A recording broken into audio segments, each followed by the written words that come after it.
观众朋友们，大家好，欢迎收看山东教育卫视同心战役防控知识小课堂，我是防控知识宣传员张浩然。当前全省疫情防控向好态势不断巩固，但形势仍很复杂，绝不可掉以轻心，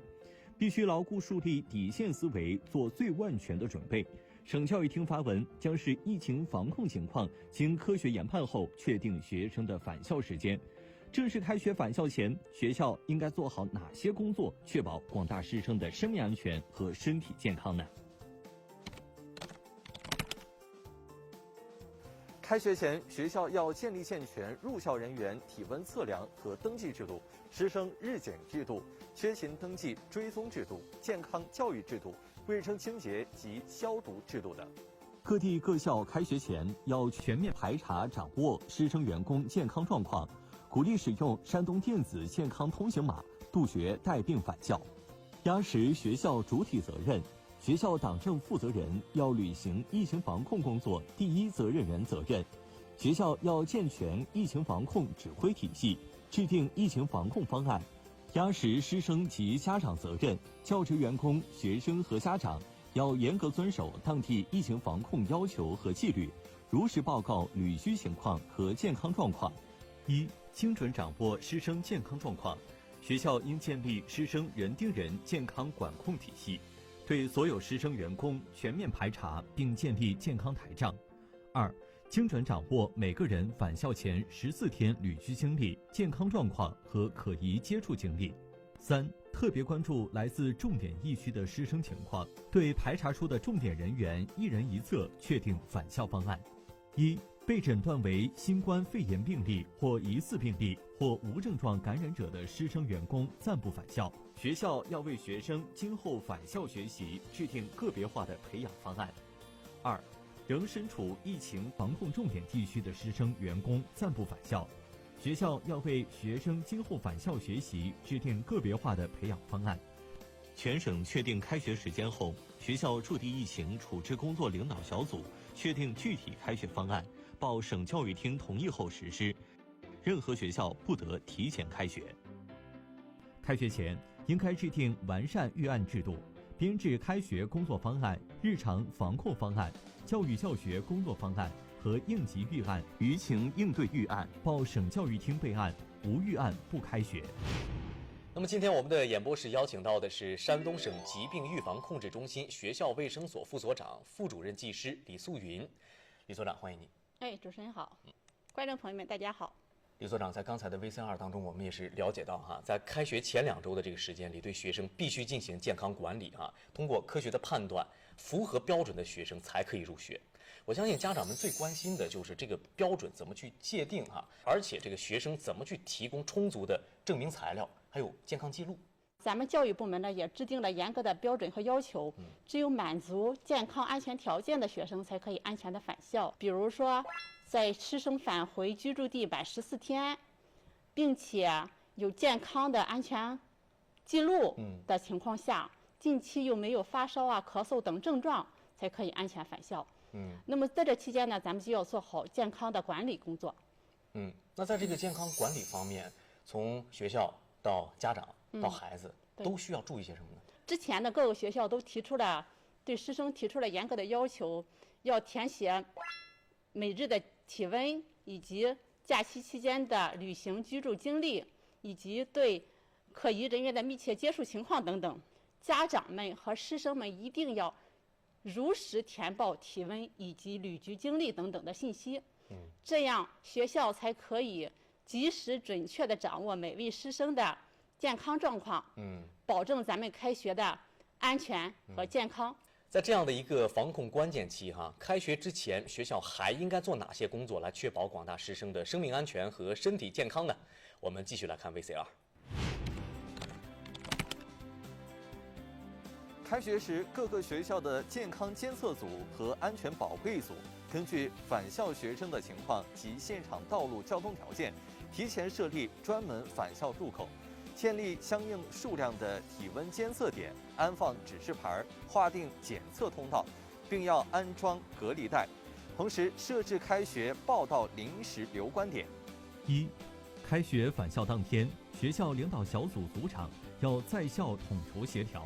校区应急处置负责人负责返校入口现场指挥。有关专项工作组、返校学生所在院系应急处置联络员及辅导员、班主任提前到达报到入口处，并做好相关准备工作。2、学生管理组组织当天返校学生的辅导员、班主任在返校入口迎接学生，提醒学生佩戴口罩、有序排队、相互间隔2米。3、进入校园用酒精对学生手部进行消毒。如学生对酒精过敏，可用湿纸巾擦拭。4、健康监测组依次检测体温。健康监测组发现体温高于37.3度的学生，辅导员、班主任配合留观转诊组和安全保卫组，立即将体温异常人员引领至返校入口临时留观点，并陪护安抚学生。健康监测组继续进行体温检测，确保学生有序返校。5、对学生个人信息进行采集核对。6、安全保卫组负责维持秩序，适时引流，控制好人流量，同时加强周边交通安全管理。7、在临时留观点，留观转诊组对体温异常人员重测体温，确认体温异常后，启动突发疫情应急处置。无家长接送的学生，让学生立即佩戴口罩，并电话通知家长，询问14天内有无疫情重点地区旅居史、途经史或有确诊疑似病例接触史。如果有相关情况，打120通知相关医院派车接诊，并通知属地卫生防疫部门以及当地教育行政部门。如没有相关情况，通知家长接回家并及时就医。校医做好登记报晨检。有家长接送的学生，劝返叮嘱及时就医，并按医疗机构指引处理。班主任登记晨检。8、报到期间发现有未按时报到的学生，辅导员、班主任要及时电话联系。如了解到有自测、自感体温异常或不适，立即询问学生目前所在位置，安抚学生并告知应对措施。同时第一时间报告院系联络员、校区负责人，根据不同情况采取相应措施。这是一个特殊的寒假，我们认识了新冠病毒，同时在学校里我们也要了解我们的一日生活指南。那在这段时间，我们如何进行心理疏导，以及接下来我们的学习计划与安排。开学后，把健康教育作为开学第一课，通过校内广播、网络、张贴宣传画、发送宣传信息等形式，向学生宣传新冠肺炎等防控知识和要求，加强对重点人员和治愈康复人员的人文关怀和心理疏导。1、开学后，各级各类学校要严格控制校内人员聚集活动，针对可能出现聚集的重点场所、重点时段，提前做好预案，及时采取防范措施。2、强化对滞留疫区、在外实习实训、校外住宿、医学隔离等师生以及外国留学生群体的管理，加强思想引导、心理疏导和学业指导。3、对校园实行封闭式管理，减少出入口，校外无关人员一律不准进校门，严格落实校内人员出入登记、审批、身份核验和体温检测等制度，对不服从管理的一律严肃处理。4、全面做好校园环境清洁卫生，按要求对各类场所和重点部位进行消毒，对图书馆、体育馆、商业服务网点等实施人流量限制，加强校内食堂和学生配餐管理，严格执行食品安全操作规范，实行分时分散打包就餐。宁可10房9空，不可10房万一；宁可严10分，不可松1毫。开学前，学校要做好防控预案，抓实抓细防疫的每一个细节，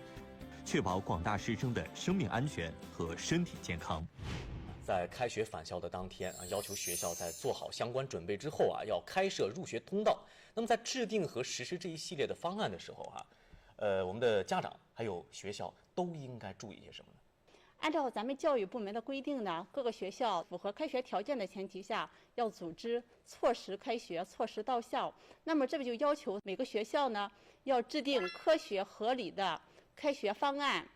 并且将该开学方案通知到每一位家长、师生，确保他们能知晓到校的流程。那么在开学当天呢，各位老师们和负责人要提前到岗，做好师生的引导工作。家长和同学们呢，要认真地阅读学校发的开学通知，熟悉开学的流程，避免到时候的慌乱和紧张。入校之后也不是100%的安全哈，还需要做很多的这种健康管理工作。那您觉得进入学校之后，学生应该注意什么？学生的师生的安全是需要贯穿始终的。开学之后，学校要依然做好严格的校园安全管理工作，比如实行严格的校园封闭管理，对进出人员实行严格的审核登记备案制度。同时要对师生每天进行体温测量，对师生要做好缺勤缺课的追踪备案制度。学校要做好日常的清洁以及预防消毒工作，要教育学生一定要做好自己的个人防护，比如勤洗手、戴口罩，